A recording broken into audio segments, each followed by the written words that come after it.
Hello. Hello. Hello, and welcome back to Real Horrorshow. I am your host, Samantha, and I'm joined as always by the Stormy Skies. Hello, all listeners. The screen is like in the wrong order. You have a MacBook, so you don't understand that. Starting with Windows 7, Microsoft introduced the thing where you can like have two windows open at the exact same time on different sides of the screen. And I'm very particular about my layout when I do that. Understandable. So, otherwise, I'm just completely thrown off. I gotcha. So, speaking of being completely thrown off. Yeah. You know what would really throw me off? Yeah, let's just get right to it. What would completely throw me off is if one day my spouse was dead and the whole town thought I murdered him and I grew horns out of my head and nobody really cared that much about that shocking thing. So, that would really fuck me up. And the crazy thing is that's the plot of 2013's Horns, which is a Canadian-American comedy horror film directed by Alejandro Eja, based on Joe Hill's novel of the same name. Daniel Radcliffe stars as a man falsely accused of raping and murdering his girlfriend, who uses his newly discovered paranormal abilities to uncover the real killer. The film had its world premiere at the 2013 Toronto International Film Festival and was released theatrically in the United States on October 31st, 2014. Interesting. Right around Halloween time. How fun. Yeah. So I have seen this movie before, but I didn't know it was based on a Joe Hill novel, and Joe Hill is one of the sperms of Stephen King. I was going to say, hey, Joe Hill, that's his kid. Yeah. Interesting. So Joe Hill goes by Joe Hill, so he doesn't have to be necessarily associated with his father, right? I'm guessing, because I was just going to say his name must be Joe Hill as like a pseudonym. Yeah, because Tabitha King writes as Tabitha King. Yeah, she sure does. So it's not her maiden name, or maybe it is.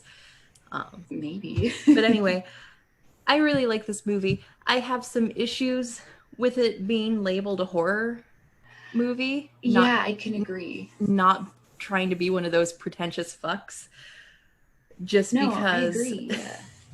It doesn't, it's a fairy tale, right? Like, and I know it's a traditional fairy tale, in my opinion, and I know traditional fairy tales really could fall under the horror category. Like in the Grimm Cinderella, her stepsisters have their eyes plucked out by birds at the end. Yeah, so they can have some like very like disturbing elements and stuff, kind of frightening things. But as I was watching this, it was just more funny. And it was more of like a life lesson type of a thing. So exactly like a fairy tale. Yeah, it was a lot more whimsical than terrifying. Yeah, like maybe there was some instances of gore and there were some disturbing things, and some things were pretty messed up. But overall, I at a time, I'm so glad you said that, because at certain times I was like, man, this isn't really like that like horror-y. So I'm glad that you said that too, because I didn't want to say it and you'd be like, no, this is definitely a horror movie. No, I was surprised when it came up in the Netflix horror section, because when I watched it a few years ago, it was definitely just more of a fantasy, dark fantasy romance. That's a better way to describe it, and that's probably how I would describe it now that you're saying that. Yeah, it's more fantasy, than anything horror based. I mean, apart from the rape and murder, which is horrifying, but like not necessarily any other thematic elements of a horror movie. If we're talking traditional, I would also say it kind of treads into magical realism. I know there's magical realism is more delegated to Latino and Latina writers. So probably urban fantasy, but I say magical realism because a big component of magical realism is you have these fantastical elements happening in the story and nobody's really reacting to them. And that's a big component of magical realism that I appreciate. Like a girl in a Gabrielle Marquez short story is turned into a spider and everybody's just kind of chill with it. Just like everybody's chill with the horns growing out of his head. Yeah. I'm glad that you were able to make that connection for me. I'm sure a lot of people were like probably watching. We're like, well, that's like scary because nobody cares, but it's not a horror movie because nobody cares. So yeah, magical realism is definitely where it sits. Yeah, because nobody fucking cared.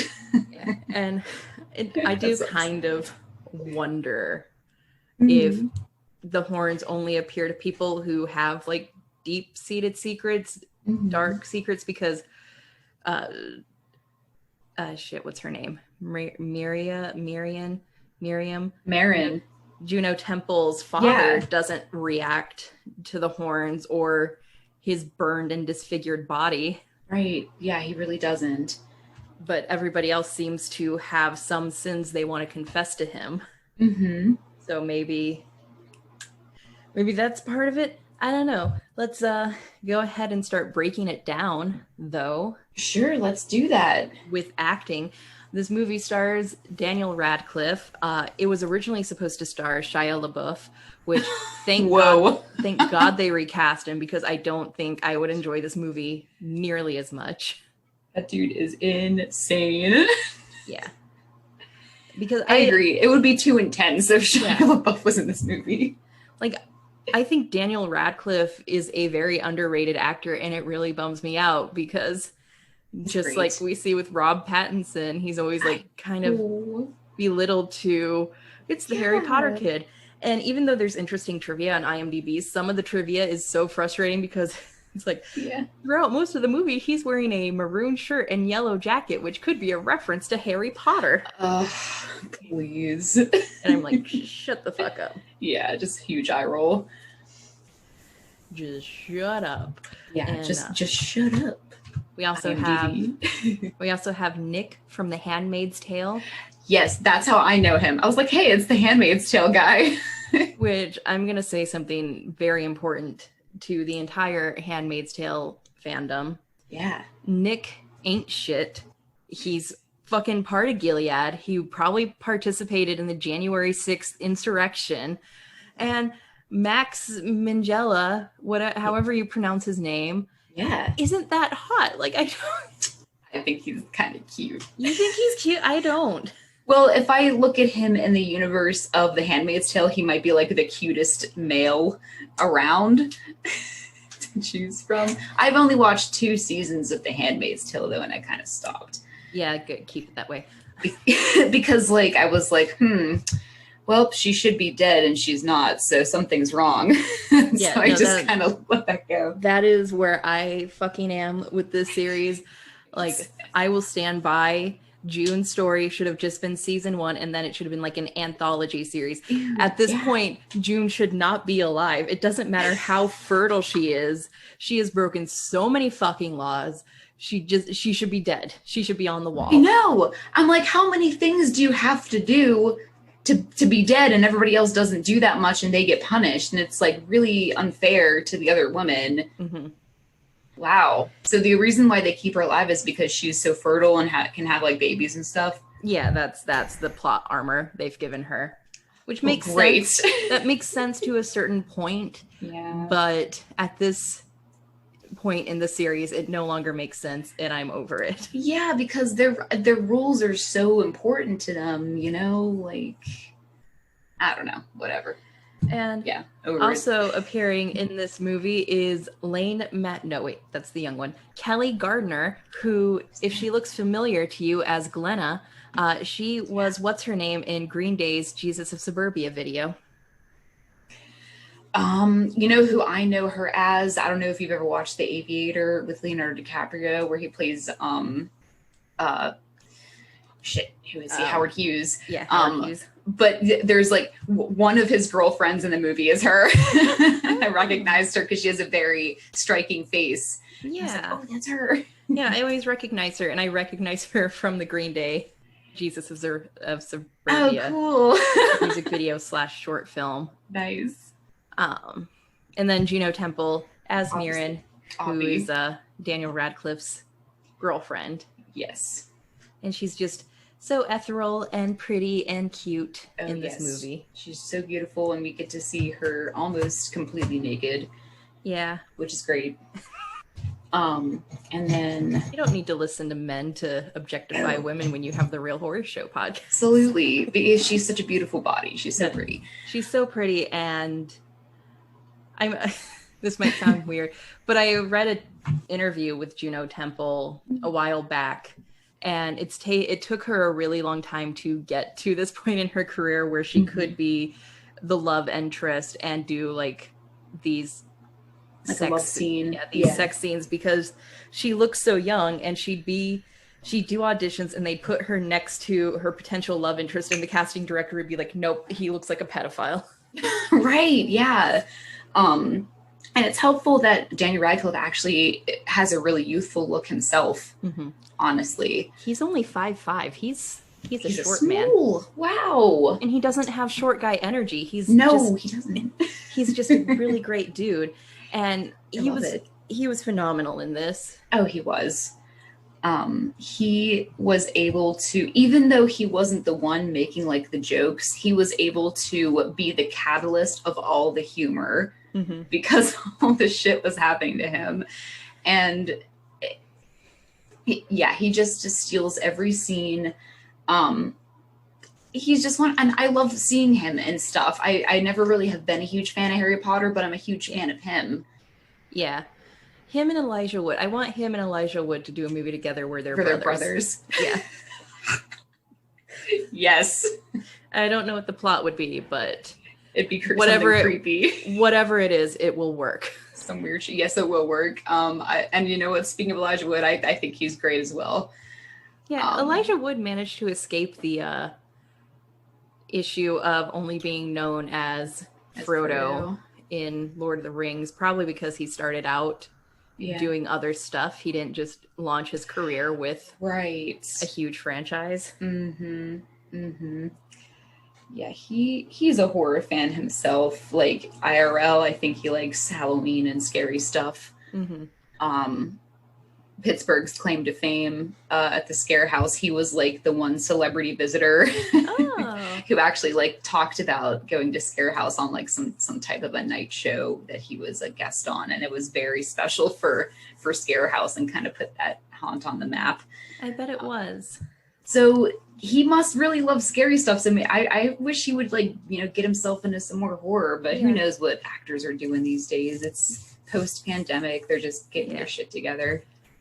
Daniel Radcliffe is also someone who does quite a bit of horror stuff. He was in The Woman in Black, either before or after this. It pops up on Netflix occasionally. Maybe it does. We'll get it someday. And pray for it. Yeah.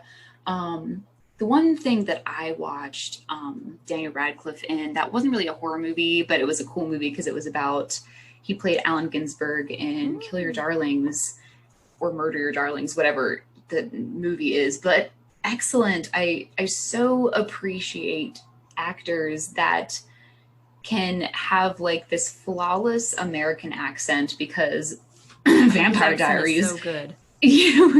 Vampire Diaries has random actors and actresses that simply can't suppress their accents enough. And so I really appreciate stuff like that. And I remember seeing a tweet that you had talking about another actor, Christian Bale, who suppresses he's just constantly in American movies that when he speaks in real life, you think it's an act because he has such a heavy accent. It's so Cockney based, Yeah, no, I did not know Christian Bale was British until a few years ago. And you know what? If you're listening and you don't know Christian Bale's actually British, like that's okay, because I think he wants to surprise people when you actually watch an interview with him. You're like, what? You're like, why is he talking like that? And his first big American role that comes to mind was Newsboys back in the late 90s. Oh, you mean Newsies? Newsies. Yeah. Where he plays that street urchin. And dances and sings, and it's a musical. They're on strike or something. I don't know. All I remember is every song sounded the exact fucking same. Yeah, I've never seen Newsies, but I know it's a musical because I went to theater school. But everybody knows him too. Batman. American, lives in, you know, Gotham City, which is the equivalent to New York City. You know, I believe it's the equivalent of Pittsburgh, actually. Oh yeah, because Pittsburgh is what they used in the Dark Knight movies for the that's true. establishing shots. Yeah, yeah. And they Go did Steelers. I know, yeah, they did a lot of stuff like that too. That was many years ago, but I was still living in the city at that time too, so that was an exciting time for the city. You know, they like went downtown and covered in snow, you know, to pretend it was snowy. And you know, Pittsburgh deserves it. Their little neighborhoods are sliding downhill gradually. No, they really are. And people need to understand that the infrastructure in Pittsburgh is literally falling apart. We need to take, because we're basically a city that's divided by water. So we basically get back and forth on like a gazillion bridges. Yeah, so and it's terrifying. Yeah. And we hated it. You probably did. You almost got into a head-on collision at your wedding. Oh God, when? When we were heading, you were heading to your first look, we were heading to the church, and your dad was driving you, and we saw in our rear view mirror some guy got confused on that awful bridge that just shuts down lanes willy-nilly whenever it feels like. Yeah, basically whenever it feels like it, Sam, because it's so funny to have you describe it, because that's actually how it is. There are certain times when they make it 3 and 1 and then 2 and 2 again. We theorized it's because of the football games, and it probably helps with traffic. That, and like it they do that every day at specific hours. It's based on ingoing and outgoing traffic for people that work in the city. So, you know, at 6 o'clock, that's the time that they go from 2 lanes to 3 lanes inbound, and then opposite outbound at 6 a.m. But I digress. Yeah, that almost did happen, Sam. I thought you meant it happened to you too. No, it just almost happened to the important person. Yeah, that's because people fuck around and they're like, oh, I've lived in the city my entire life, but I forgot how this bridge works. That's like the main bridge. People go back, and it's called Liberty Bridge. That is like the dumbest idea for a bridge. I know, right? Why don't they have barriers up like they do in every other city? Did the Pittsburgh city planner not realize people from outside of Pittsburgh would eventually commute through the city? Yeah, and they would commute that way because that's the main way, because that's the way you come up, like from, you know, your way, and then from the airport. So that's like the most highly trafficked bridge, you know, and they're just like, oh yeah, 4 lanes is enough. Like shit. Anyway, but back to the movie.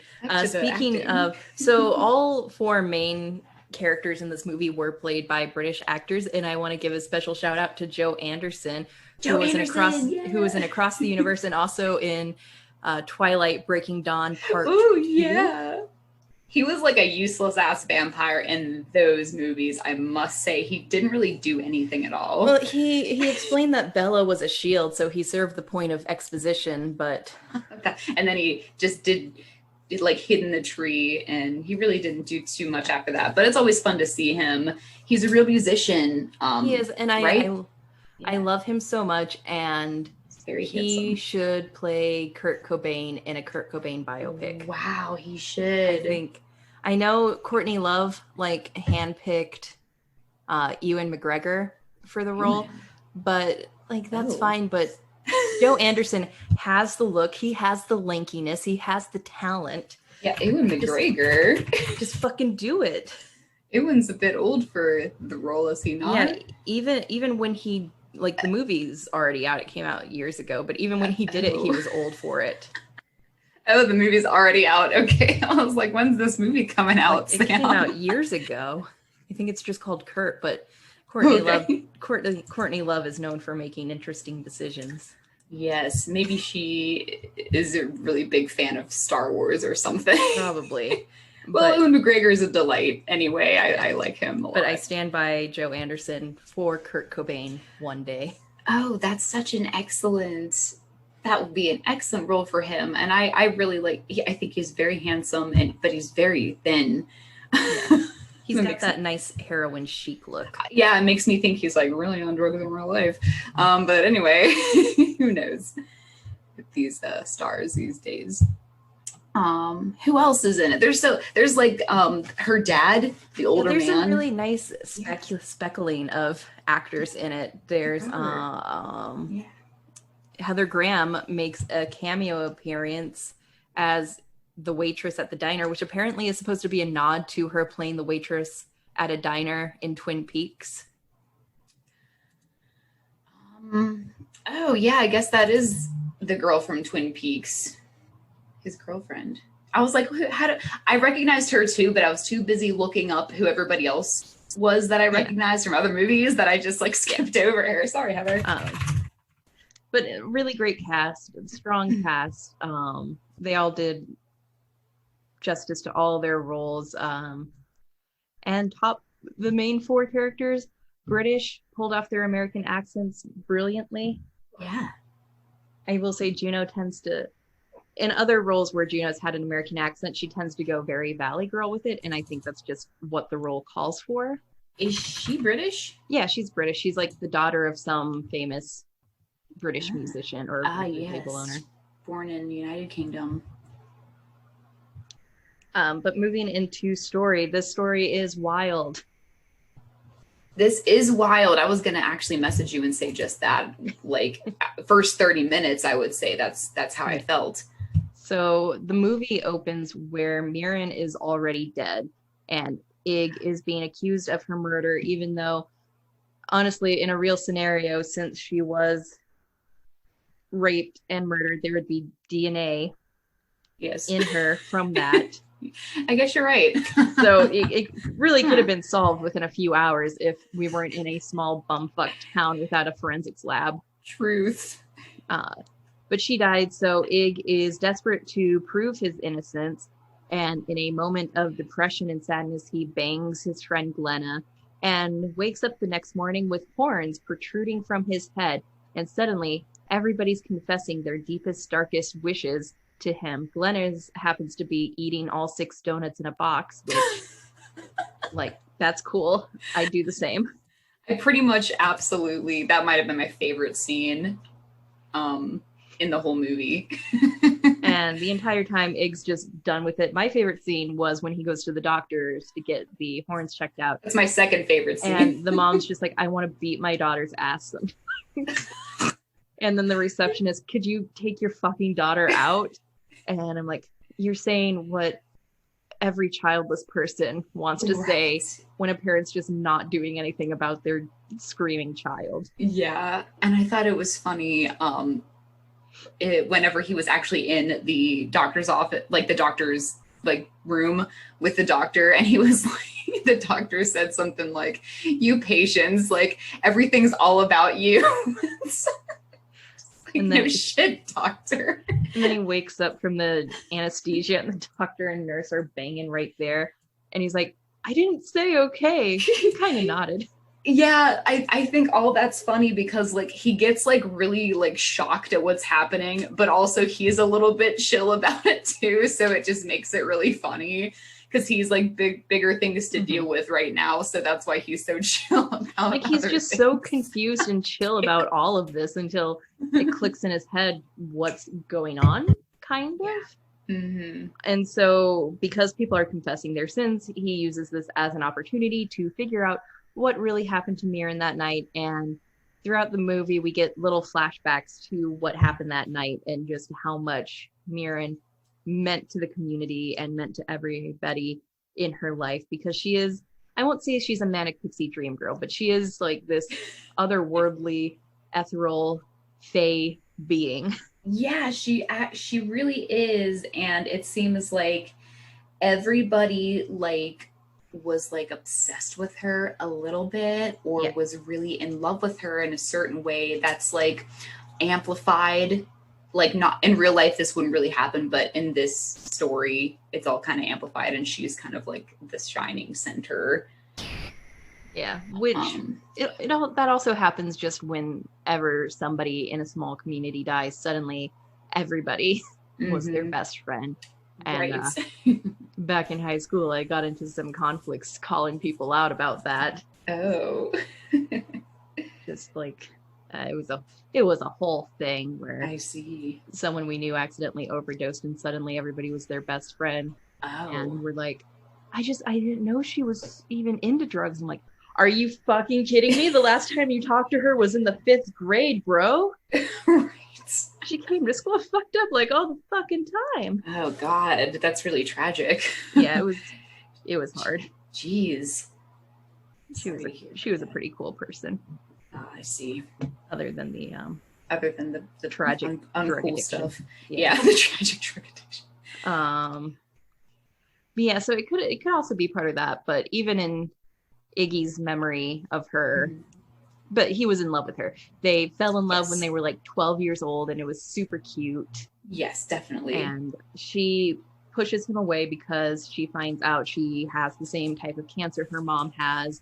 And I've been going back and forth on whether or not her reaction was appropriate. I think based on her own trauma of watching her mom go through that and watching the aftermath of what happened to her dad, I get why her mind was in that place.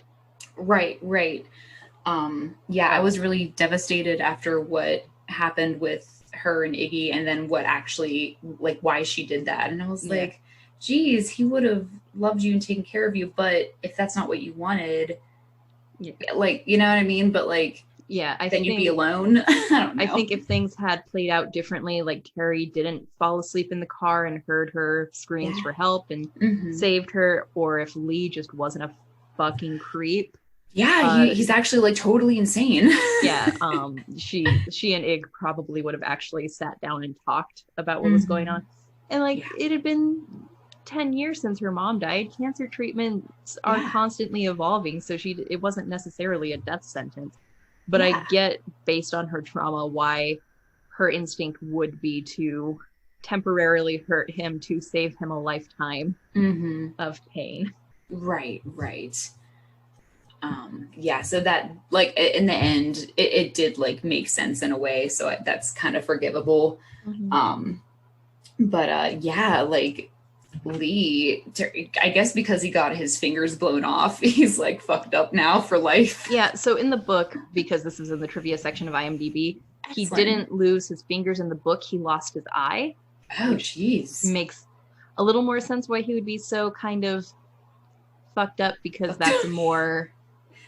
You need that a bit more. That's a more noticeable injury and scarring. You can easily hide, like I wouldn't notice if somebody was missing a few fingers unless they were like, hey, look at my hand. They're like, hey, look, Sam, did you notice that I only have 3? And I'm like, oh my God. So but like your face, people can't not look at your face. And in my fantasy novel that I'm writing for Camp NaNoWriMo, don't forget to write your words today, participants. Yes. The character has trauma because his face got sliced open in an attack, and he covers it up with a scarf. A scarf. Yeah. Excellent. I don't know, it's fantasy. What other things do they have? Do they have concealer and foundation? I'm just picturing a scarf over like someone's entire face. Oh no, it's just like it went from I describe it as going from the lower half of his left chin to just by his nose. So like so he almost looks like a bandit. That's kind of cool. Yeah. So through his mouth. Excellent. That's more sensual. Yeah. And since it's a horny fantasy novel. Oh yeah. Anyway, enough about me and my fantasies. Horny. We say that because of the movie is titled Horns, and it opens with that line. I appreciate that it just straight up opens with, "Are you horny?" Yeah, she's supposed to be such a good girl. I love that she says that while her cross is prominently displayed. Yeah, and then she's like obsessed with going to church. I don't know, but I was like, I get it. Yeah. With the whole faith thing. Yeah, but so after thorough investigation, Ig finally figures out that it was Lee that killed her that night and raped her that night, and Lee even confesses it and sets Ig on fire and pushes the car into the river. Yeah. But he doesn't die. Because of some demon possession shit, Ig lives. Yeah. And goes back to her father, and her father explains everything to him, gives him the cross, and then he's healed of the curse until the very end, final confrontation. He fully embraces his horns, becomes a demon, and kills Lee after some graphic violence. Yes, and here at Real Horror Show, that's what we call the tip of the climax. And we're going to keep using that term because I think it's pretty cutting edge. Yeah. And I think this is another horror movie that has a happy ending, and one that I appreciate because he dies at the end, but in death, he is reunited with Marin. Yes, he is. And his brother, he kind of like saves him in a way from his own demons, and he gets to survive it and everything like that. But yeah, overall, there is a happy ending because they are reunited. Yeah. And yeah, it was a rather long movie. It was. But it was pretty exciting and interesting throughout the entire time. So there was never a moment where I was thinking that it was dragging or anything like that. Yeah, and the heavy Christian undertones were fun. Yeah.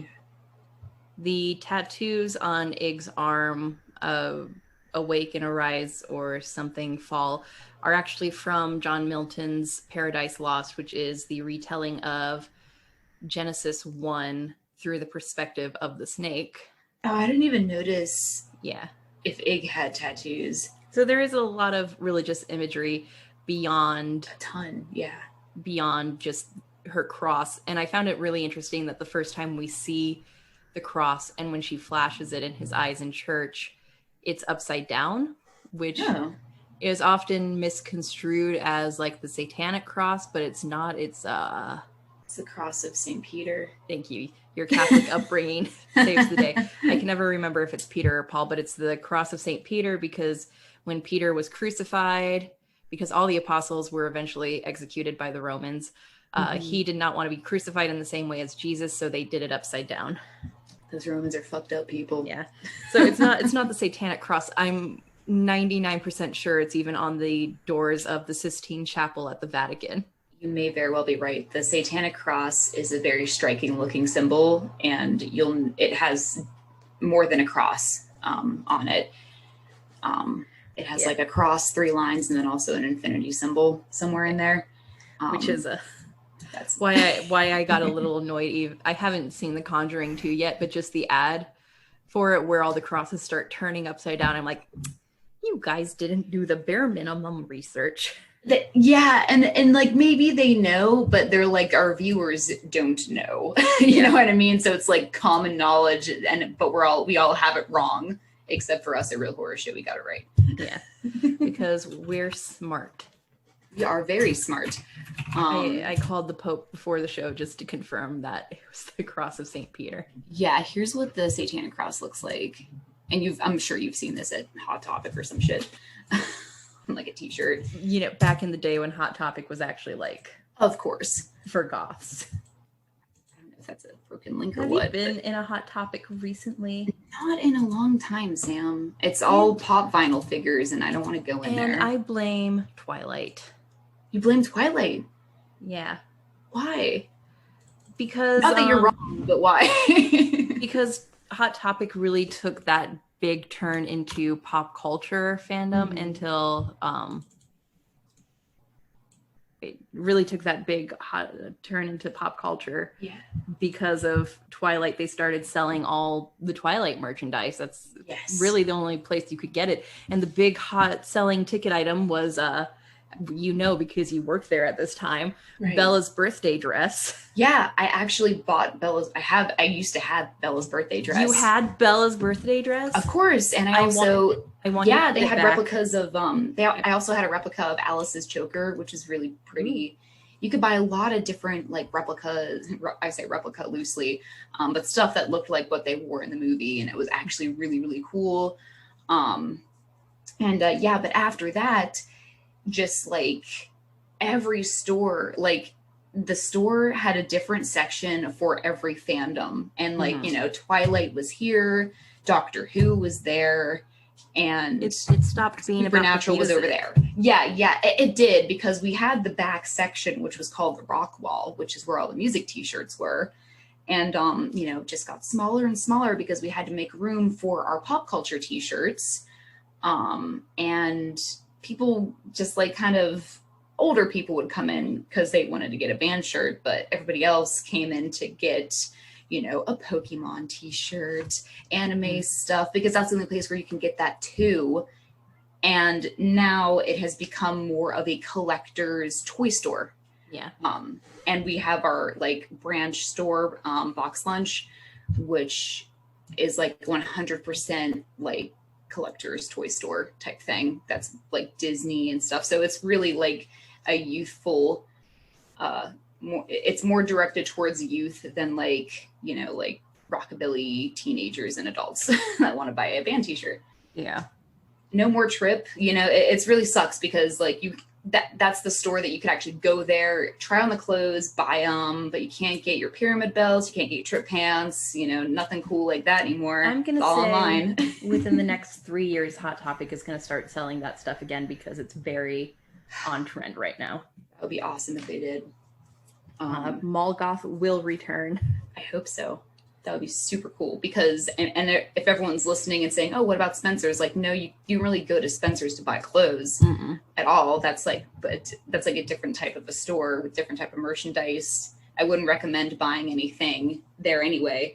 I will say though, my few times I've been into Spencer's in the past 5 years, they have filled the gap that Hot Topic left, because they sell the more edgy, like gothy t-shirts. Cool. Oh, well, that's good. That's good. Like that they're those trying to those like 80s children's Let's Sacrifice the Cat shirts, they carry those.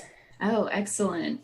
So still the same old. Right. And I wonder if Hot Topic still, I'm sure Hot Topic still has like body jewelry and stuff, but that was the one place in the mall where, you can go and get, body jewelry for your piercings if you didn't want to go to Piercing Pagoda, stuff like that, which you shouldn't shop there either for your body jewelry. But you know what, Sam? Maybe I should pop into one, because I'm planning to go to an outlet mall this coming week. So maybe I should hop on the Real Horror Show social media and do a social media takeover at Hot Topic. That would be fun.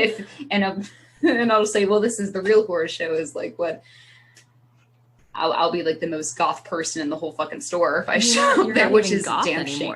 I know, which is a damn shame, and that's the Real Horror Show. You're a dark academic now. Dark academic, yeah. Anyway, any other thoughts on the story? Oh yeah. So on the story,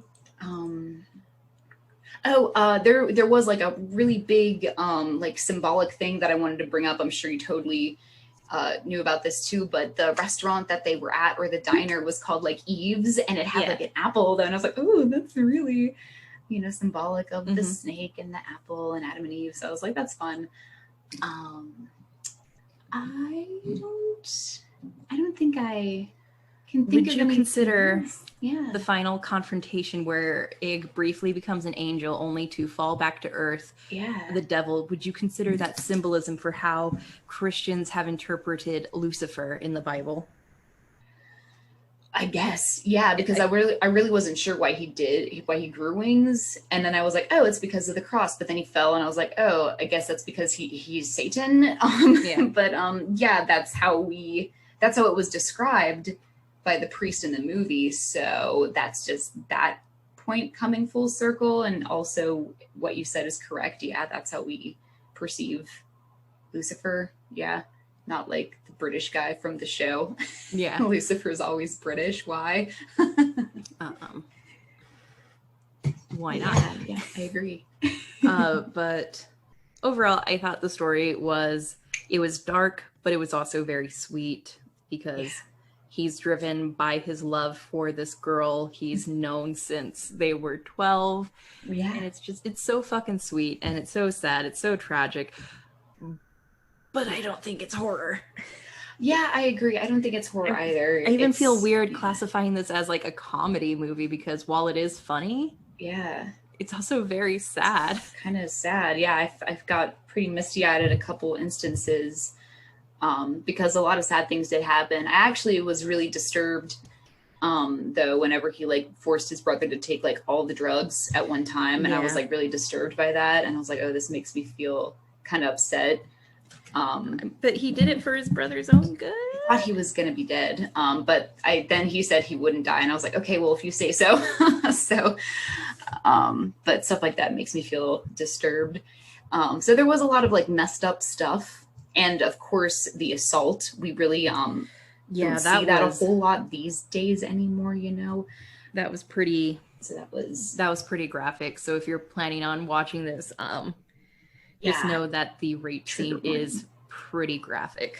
It is pretty graphic, and also like it takes you by surprise, because at that moment you really don't know that Lee, who's a parent, who is like supposed to be the good guy, you know, the only good guy, and even Ig says that in the beginning because he can't see the horns, is like totally insane. He's totally obsessed with her. And it's really creepy. At me. That doesn't mean she likes you, bro. Yeah, he was like, we stared at each other, and I was like, what the fuck? This dude is like totally insane, man. And like, he totally was pretending to be the good guy, like his whole life. And I was like, he's fucked up because he got his fingers fucking blown off. Yeah. But overall, I thought it was a solid story. I agree. It really was. And there really wasn't any like loose ends left, you know, to be tied up. Yeah. Moving on to production, I thought a lot of this movie was really pretty. Yeah. Picturesque, especially the scene where Terry finds Marin's dead body that looked almost like a painting. Yeah, a Renaissance it did. painting. Yeah, she was so white. Yeah. She looked like a porcelain doll. So yes. Very beautiful shots, even though this town is very grimy. This town sucks. Yeah, it's set in, it was filmed in Canada like everything is, but it's set in Washington State. And I could believe it's Washington State because everything is just kind of moist. There's logs everywhere. There's logs everywhere, so much greenery. The woods is right there. Everyone always looks like it just finished raining. Yeah. It just looks wet and like cool. And then it was cold because Danny Radcliffe, you constantly see his breath. I'm like, Jesus, it must be freezing. Mm-hmm. So I think they did a really great job at capturing the environment the movie's supposed to be set in. I totally agree. And you know what? I know that we talked about Twilight for a brief moment, but I couldn't help but think about Twilight and Bella going to Forks, Washington. I was like, this is just like where the vampires live. I could not help it.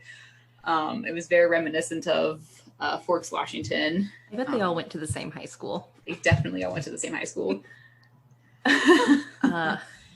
And then whenever there's a scene with Mirren, it's warm and sunny. So really good scene composition in those regards. And I really like the music, especially the scenes where Ig's brother is playing music. Oh yeah, the trumpet and all like of the that jazz. That's really cool. It was a lot of fun. I liked that. There's one thing I do want to say, and that it may just be like my TV is really old and it's no good, or if you notice this too, but I was constantly having to like turn the volume up and down at different times because it was kind of high and low, and I was like, I wish it was just the same volume. Yeah, I had that issue too. I have that issue with a lot of movies because we don't have surround sound. We're gonna get it eventually now that it's super cheap. Yeah. I just have the speakers that are attached to the television. Yeah, but I was watching it at work today, so on my computer I was constantly having to adjust the volume. Right, because it would be quiet when the mom's saying that she wants to beat the shit out of her daughter, and then super loud when there's a big music note. Yeah, the music would get really loud, but then like whenever it was time to have a conversation, it was like very low, and I was like, oh, I gotta like listen. And speaking of music, problematic fave David Bowie makes an appearance. Yeah, he is is he a problematic fave? What's that about? He's a problematic fave because he dated like a 13-year-old. Oh my goodness, he did? I think that's why he's the problematic fave. Whoa. I mean, I'm not saying it's okay, but like every rock star in the 70s apparently dated a 13-year-old, like Steve Tyler? No, Steven Tyler. Oh my God, from Aerosmith? not Steven Tyler. The Guns N' Roses guy. Oh, Axl Rose? Yeah, he actually got custody of a 13-year-old he was dating, so she could go on tour with him. Listen, I'm not a fan of Guns N' Roses because they that's fucked up. They have one good song and it's called "Welcome to the Jungle." Yeah, I could stand to agree with that, Sam. Absolutely. And I think David Bowie's kind of in the same boat where he dated some minors back in his heyday. Well, dang. So problematic fave, but music still good and really fit the vibe they were going for in the lovemaking scene. Oh yes, yeah, it did. Actually, it worked. Very romantic. So they actually had, because I'm a Jack White fan, of course, my ears can perk up when I hear a Jack White song. There was a Dead Weather song playing whenever he was forcing his brother to like OD on the drugs. Would you consider that fitting for the moment? No, I actually thought that did not suit it because Jack White is a known mostly straight edge man, and I don't think that song's, because of how I know it should not have been coupled with that specific scene. Yeah. But it's a really nice song anyway. I don't know a lot about Jack White, but he seems too busy to be doing a bunch of way too busy hard drugs. Like a bunch of hardcore drugs. He has like 15 bands he's got to write music for. Exactly. Yeah. So this is one, and the Dead Weather has Alison Mosshart from The Kills as the singer, and Jack White plays the drums in that band. But I was like, oh hey, and also of course we had Marilyn Manson, and we actually have to have him if we're going to be discussing anything regarding the devil. So, Marilyn Manson, another problematic fave. What did he do lately? Just Evan Rachel Wood finally being open that her abusive partner was in fact Marilyn Manson. It was him. Yeah. Which everybody knew even without her naming it, but yeah, that dude, I mean, like, I know that, like, saying he's messed up is like, oh, don't judge a book by its cover, but, like, dude, he must be one messed up guy. He's genuinely messed up. Have you seen how he looks like just regular? Yeah. And I heard a rumor that he removed 2 of his ribs to suck his own dick. I heard that rumor a long time ago myself. Is that true? I don't know. I don't think it is. I mean, it doesn't matter. The rumor exists because he's just a fucked up guy. Yeah. But apparently did a lot of fucked up things to Evan Rachel Wood to the point that she was afraid for her own life while they were dating. And she was also really young when they dated, barely legal young. Right. So. Yeah. I remember pictures of them, together when they were dating and stuff. And I feel like I did hear about how she came forward about it being abusive. Not surprised, dude. It's not a horror movie, but it is horrifying to think about. We should watch 13 sometime. Oh, I love that movie. It's so good. It has another extremely beautiful girl who is a vampire as well. Yeah. Nikki Reed. Thank you. I was like, what's her first name? And this comes full circle with the Vampire Diaries because you said that she's with she's married to Damon. Damon. I like that. So anyway, overall, yeah, this movie fucked me up. It's good. I disagree with it being in the horror section on Netflix because if somebody clicks on it thinking they're gonna get spooked, a horror movie or an actual horror comedy, they might be disappointed because I would label this as dark urban fantasy with a heavy romance influence. Yeah, like a love story. Yeah. Intertwined within it. Yeah, I wouldn't say that. Yeah, if you're looking for a horror movie and you want to get real fucked up, this isn't quite it. But it is disturbing in other ways, but it may not be what you think it is. And maybe I'll add horns to my TBR by Joe Hill because Joan Hill praised Daniel Radcliffe's performance in this movie. So nice. And he is Stephen King's son, so maybe the book's a little more yeah. on the horror comedy side than the movie ended up being. Yeah, it might be a little bit more comprehensive, written as opposed to being watched. but I appreciated the whimsical nature of this film, and we need more urban dark fantasy movies. Yeah, this was actually, although like I was like, hey, I don't really think this is horror. I didn't get like mad or disappointed, like, oh, well, now this isn't really a horror movie, so I'm kind of like sitting here. But no, it was really, it was really fun to watch, and it cracked me up a lot of times. It was very funny.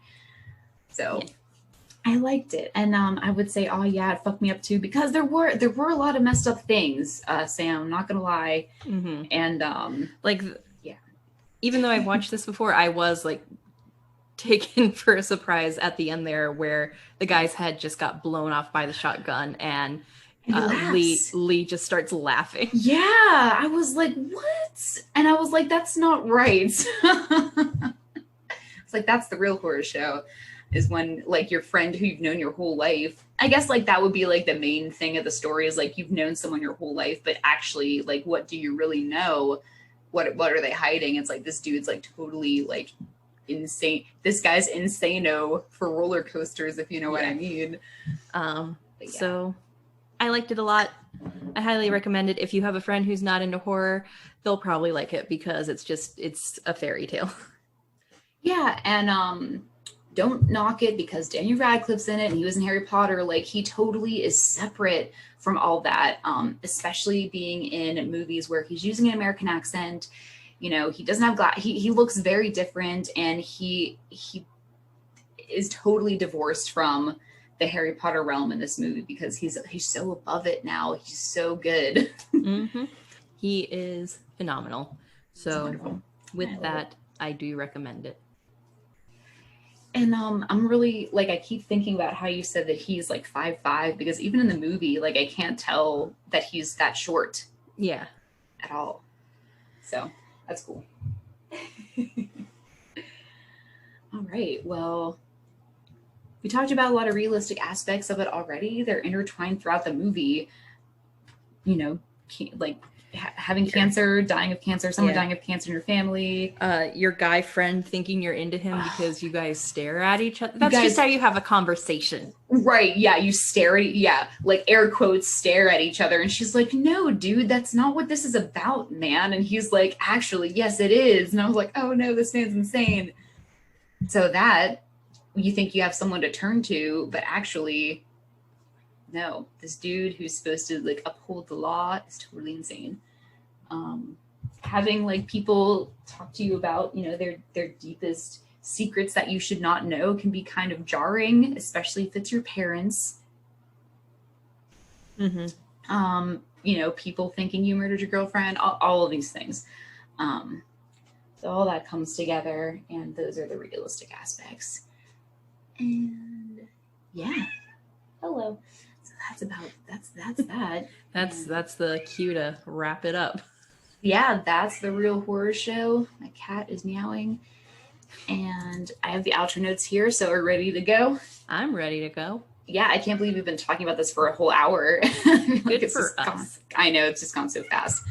All right, cool. So, Real Horror Show was created by Sam Odie and Stormy Skies, and is directed by Sam Odie. And today, what would you say, what's the biggest lesson we learned today? Sometimes your girlfriend is just your friend, Lee. Yeah, Lee. Yeah, your girlfriend. That's actually just your best friend. What a crazy man. Yep. Anyway, I agree. And always run forensics on the body. Yeah. And now that you bring that up, I kind of like, I'm disappointed that like it had to go through this whole like fiasco. Yeah. When they could have just did that, but because they live where vampires live too, also in the middle of where Twin Peaks is. You know what? I'm just gonna say it was probably Carlisle Cullen. He assumed it was a vampire, so he didn't call for an autopsy. Yeah, and I'll take it. Absolutely. That's my explanation. We also learned that maybe in 3 years, Hot Topic will bounce back and become what we are really missing from that store. So here's to hoping. Fingers crossed. All right. Like what you hear? You can find Real Horror Show on Spotify, TuneIn, Google Play Store, Stitcher, iTunes, and Pandora. Really, really like what you hear? follow us on Twitter at HorrorShowPod, or search for Real Horror Show on Twitter. Follow us on Facebook at Real Horror Show, like our page, and share our stuff. We also have a website that all of our written reviews and podcasts can be found, realhorrorshow.com. Want to interact with us? Want to make sure we're real humans and not space vampires? Comment on our website or email us at realhorrorshowpodcast@gmail.com. Want to argue with us about something, or think you have a really great horror movie review that you're dying to share with two random strangers from the internet? Submissions are open for movie reviews. Check out the submit page on our website and follow the rubric before sending us anything. If it's not done according to the rubric, it will be disregarded. Sorry, not sorry. We love horror, and if you're listening, you do too. Please help us keep our project going by visiting our support page on our website, where you can make a one-time donation via PayPal. We also have an Amazon wish list if you feel like buying us something tangible will help convey our love more than a monetary donation would. Also, you can find the Buy Us a Coffee button on our website.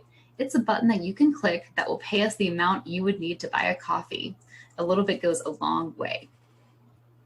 Sometimes we can't help out artists monetarily, and that's okay. By simply liking, sharing, retweeting, and even giving us an awesome review will help us out tremendously. And do we have any other pertinent news that we'd like to share?